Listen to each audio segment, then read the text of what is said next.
কার জন্য ভেতরটাতে আকাশ পাহাড় হবে। বাংলাদেশ আর কলকাতা পেরিয়ে এবার হলিউডের সিনেমায় অভিনয় করতে চলেছেন শাকিব খান। এমনটা নায়ক নিজে না জানালেও নির্মাতা আসিফ আকবরের বরাত দিয়ে সংবাদ প্রকাশ করেছেন অনেকে, যেখানে বলা হচ্ছে এবছর নয় আগামী বছর হলিউডের সিনেমায় দেখা যাবে শাকিব খানকে।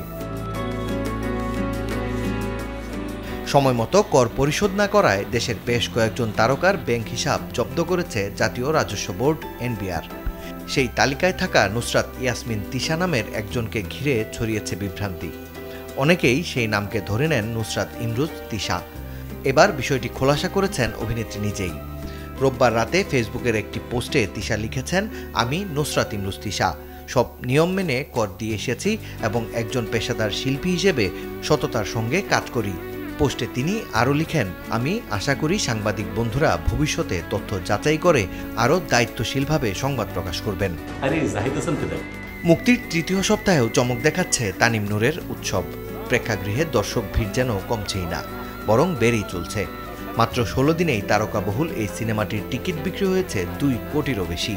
এ নিয়ে যেমন উচ্ছ্বসিত সিনেমাটির পরিচালক, তেমনি খুশি শিল্পীরাও। প্রিয়জনের সাথে বিচ্ছেদে কিছুদিন আগেই খবরের শিরোনাম হয়েছিলেন ছোট পর্দার অভিনেত্রী সামিরা খান মাহি। সম্প্রতি এক সাক্ষাৎকারে এই অভিনেত্রী ফের কথা বলেছেন নিজের বিয়ে ইস্যুতে। জানিয়েছেন তিনি সময় নিচ্ছেন, তবে বিয়ে করলে নাকি অবশ্যই সবাইকে জানিয়েই করবেন। ছেলের চিকিৎসার জন্য বেশ কিছুদিন হলো কানাডায় আছেন দেশের জনপ্রিয় সঙ্গীতশিল্পী কুমার বিশ্বজিৎ।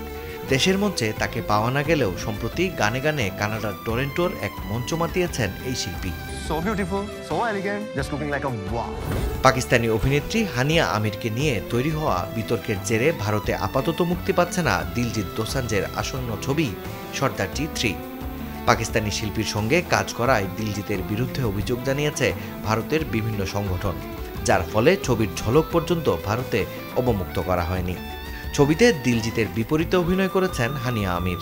এছাড়া নাসির চিনতি, ড্যানিয়েল খাওয়ার ও সালিম আলবারের মতো আরও কয়েকজন পাকিস্তানি অভিনেতাও রয়েছেন সিনেমাটিতে।